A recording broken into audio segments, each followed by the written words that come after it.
And we're talking now with Nancy. Nancy, you're with Allworth Money Matters. Hi, thank you for taking my call. Sure. I'm a longtime listener. Oh, good. Thank you. I have a couple of questions, but the first one is, have you two changed your opinion about cryptocurrency now the Genius Act has passed regarding stablecoin?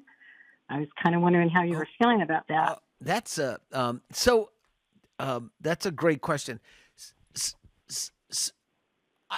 I get the thesis behind the stablecoin. It just, in fact, I was The thinking Genius Act was a bill that was passed to put some regulation on cryptocurrency.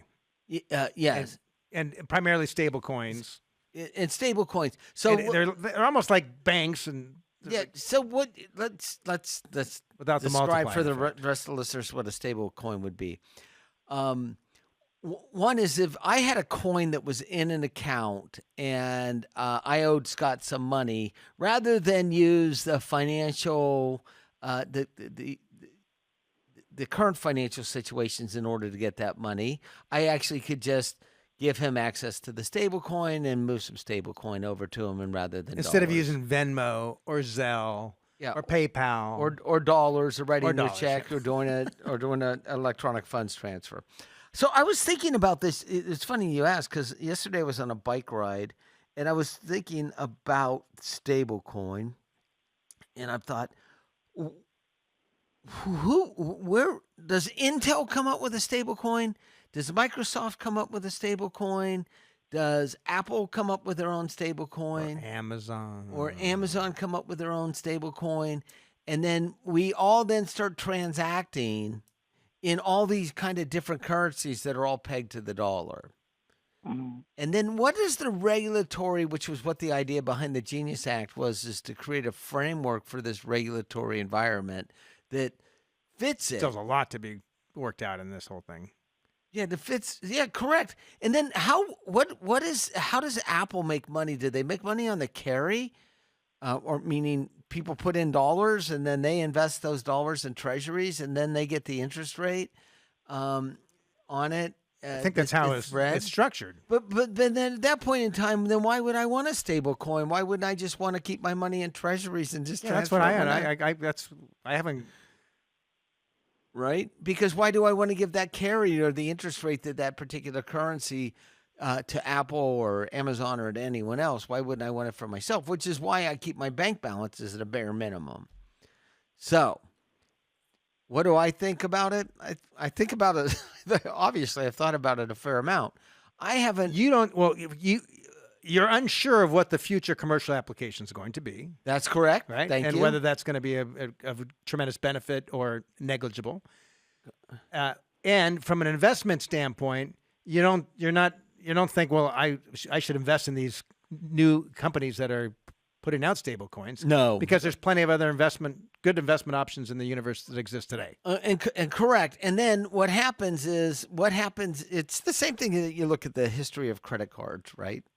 All of a sudden, one credit card offers more points and miles than another credit card, and then I start using that.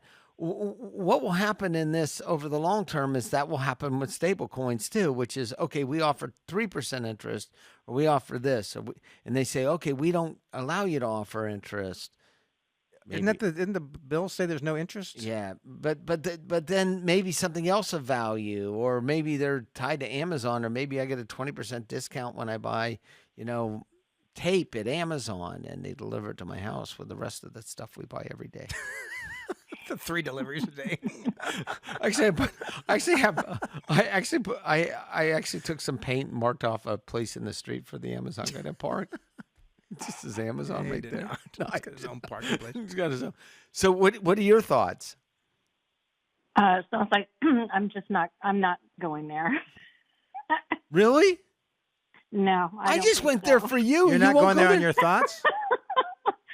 Well, I'm going to give it time, that's for sure. Well, Okay, all right. you're not all that positive about it. No, I am not. I think it's ripe for fraud and corruption. And so they're trying, at least the government regulation is trying to prevent some of that. That's really what it's about.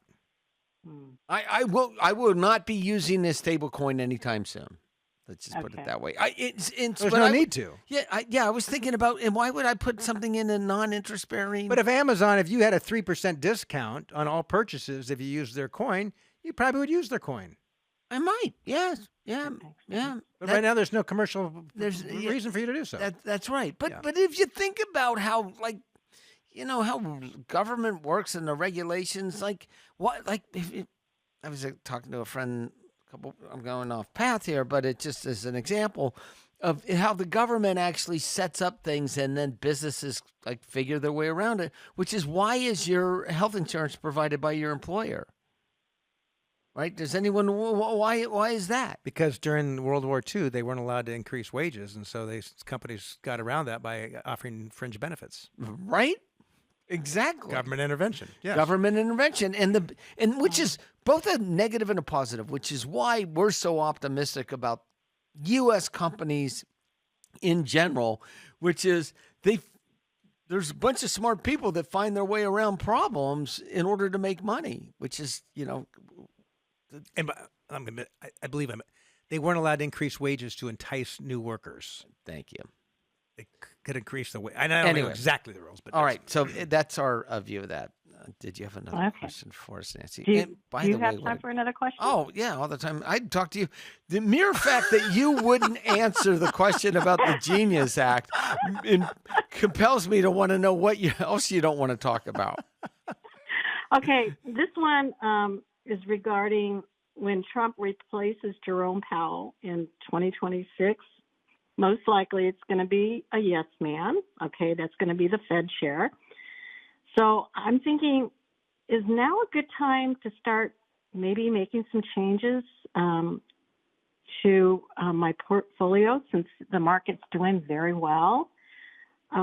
This person, whoever he appoints, is going to be the Fed chair for 10 years. So even after Trump's out of office,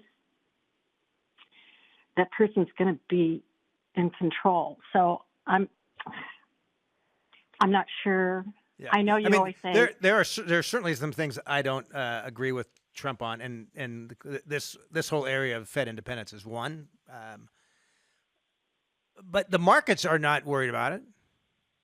yeah, but we don't have a new Fed yet, a new Fed chairman. So Oh, and what's your portfolio look like today? How much risk is in how much do you have in equities in it? okay, so we have about maybe 65% equities and 35 in bonds. Okay. And are you taking income from the portfolio? No, this is just our IRAs, and we will have to start withdrawing in 2 years. My husband will be 73. And you're retired today? Yes, we are. And your lifestyle We've isn't dependent upon your money and your No, it's not. Okay. We're kind of frugal. So that's the question. You're asking us I can't see that far ahead, and I actually have no idea how the markets will react. Well, the markets aren't spooked about it. That's right. That's right. No. They're not at all. I mean, when they get up there and they're in that little tit for tat in the Federal Reserve, the markets are like, this is just a Trump thing, and this too will blow over. Yeah. So the Yeah, markets but aren't. Well, look, it doesn't for you. It doesn't matter one way or the other. If you're worried about it, then lower your equity position, but don't go crazy. I mean, lower it to 50% or 55%. What you don't want to do is if you're reacting to information that you perceive in the marketplace is going to be negative, then it's okay. It's okay to move the portfolio around the edges as long as you don't bet the farm on it, because there's a good chance you're going to be wrong, and there's a good chance that you might be right. We don't know. We don't know. Okay. But one of the things that I would be telling you to do is prior to when you start required minimum distributions is looking at Roth conversions for your husband. Yeah. That's something that you can actually control and actually will add alpha or excess returns to an after-tax portfolio.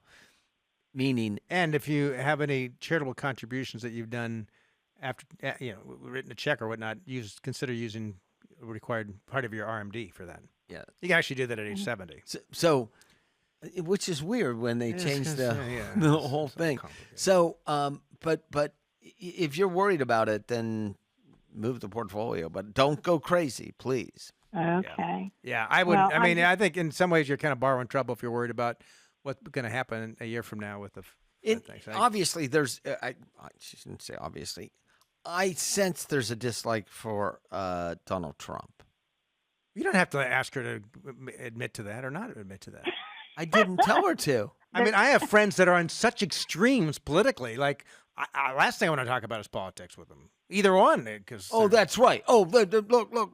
I spent what? You don't love Trump? You're not a huge Trump. I spent one weekend with a MAGA. I'm all in, and then the next weekend on the other side of the equation, like you couldn't get further away. I have people in my life I love dearly that are on both sides. So and Nancy probably does too. She doesn't want to come out of the closet. Yeah. I'm not a Trump supporter. Okay, we got that. All right. Anyway, just don't try not to let this drive your emotion, your decision making. So if it does, just do it on a little bit.